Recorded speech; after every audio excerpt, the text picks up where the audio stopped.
Hello everyone, welcome to General Psychology, Psychology 101, and today we're going to be talking about evolutionary psychology. So evolutionary psychology is a really interesting perspective on how and why we think, feel, and behave. It uses the principles of evolution, theory of evolution, to basically better understand why we as humans do the things we do. A lot of it focuses on what makes us similar as human beings. What is it about human nature that encourages us to behave in certain ways? And really, the application of evolutionary principles to psychology has been touted as the second Darwinian revolution, using these principles to better understand human behavior. So evolutionary psychology, or the evolutionary perspective, emphasizes natural selection, especially in order to understand the roots of thoughts or behaviors. So what are the thoughts, feelings, or behaviors that help people survive? And what are the thoughts, feelings, or behaviors that help people pass on their genes? Obviously, an individual who's continuously sticking metal objects into electrical sockets isn't going to live very long, and those behaviors are not going to be passed down from generation to generation. The behaviors such as, putting protectors on electrical outlets would be passed down because those individuals are more likely to survive. As specific behaviors become more or less likely due to natural selection, we see that population characteristics can change over time. For example, you see this a lot of times with training animals. Some researchers back in the day slowly but surely trained foxes to be more docile around human beings after generations and generations of breeding. Specific traits are generally selected, traits that are ideal for survival in whatever era or generation they exist. And mutations that occur in specific genes can be advantageous. Specific behaviors or specific resistances that people might have that no one else has had before may become advantageous and may be passed on from generation to generation. But in the grand scheme of things, the primary goal of anyone's behavior is to increase fitness, and that is increasing the ability for an individual to survive and reproduce, to pass on their genes. Within evolutionary psychology, a focus is on a shared human genome, kind of identifying these behaviors that support survival and that have persevered over time. For example, human beings generally have a universal moral grammar. That is, they have shared moral instincts that have helped them navigate social interactions effectively and efficiently. So, for example, imagine the situation where a person is about to get shot and another person is either pushed or jumps in front of that person in order to take the bullet for them. Well, generally, we as human beings collectively believe that pushing someone in front of another person in order to stop a bullet is immoral, but letting them jump in front of another person is moral. So there are distinctions there, and generally people who behave in a more moral way fit in with others better. They're able to form groups with others, and generally what we see, especially when we think of an evolutionary perspective, is that people who are able to stick together have a better likelihood of surviving. So we can think about some of the principles of evolutionary psychology, and we might think, well, maybe it's the case that we're just biologically programmed currently for a world that no longer exists.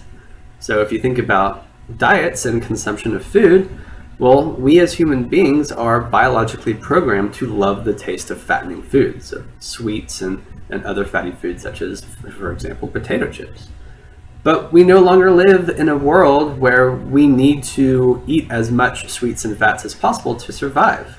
We have an abundance of food, and with abundance of these sweets and fats comes obesity. This is one reason why we've seen such an epidemic of obesity.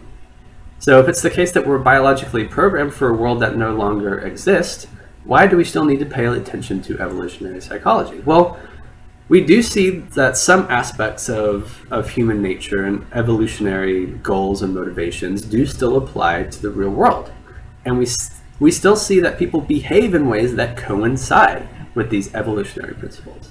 One great example of this, especially within psychology and social psychology, is human sexuality. Yes, men and women are evolutionarily similar, but we see a lot of divergence in terms of the behaviors that they enact and use related to sexual reproduction. So for example, we see that women are more likely to plan dates ahead of time and make dates, and they're more likely to get married. And alternatively, we see that men are more likely to initiate sexual activity. They're more likely to have casual hookups, and they're also more likely to attribute friendliness from an opposite sex member, or in the case of homosexual interest, same-sex member, to sexual interest. And this is generally driven by the fact that men actually have a stronger sex drive than women. So we see these differences in behaviors. What about evolutionary psychology is driving these behaviors? Well, for the most part, we see sex differences in mate preferences. And a lot of these mate preferences are driven by evolutionary motivations. So for example, if we think about women, they tend to be more stringent about their sexual partners, about their relationship partners, because there is a high cost of reproduction. Every time a woman has a child, they have to devote 9 to 10 months of their time at least to growing this child inside their body. So they need to be sure that they're selecting a mate who is going to stick around, who is going to support them financially, who's going to be able to protect them. And for this reason, women tend to prefer more mature and dominant mates. Alternatively, if we think about men tend to be less stringent about their sexual partners because the cost of reproduction for men is a lot lower than for women. If we think about men having children, they have sex once, and then technically that is all they need to do. Their genes are then passed on, the woman devotes all the energy to the child, and they can continue. They have low turnaround, they can continue to have sex and pass on their genes relatively quickly.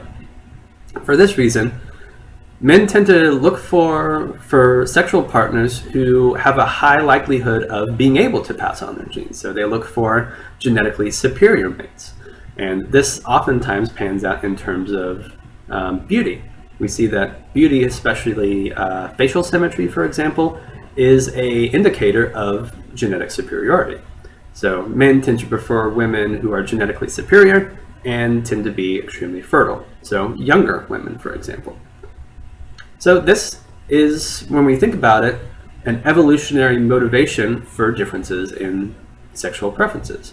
We see women tend to be focused more on older men, more mature men, more financially stable men, and men alternatively tend to be focused on younger women, more beautiful women, women who have a higher likelihood of passing down their genes. But when we think about it, yes, there are differences in preferences, but both sexes are looking for increased fitness, looking to send their genes into the future. They just do it in different ways because of how they are biologically programmed.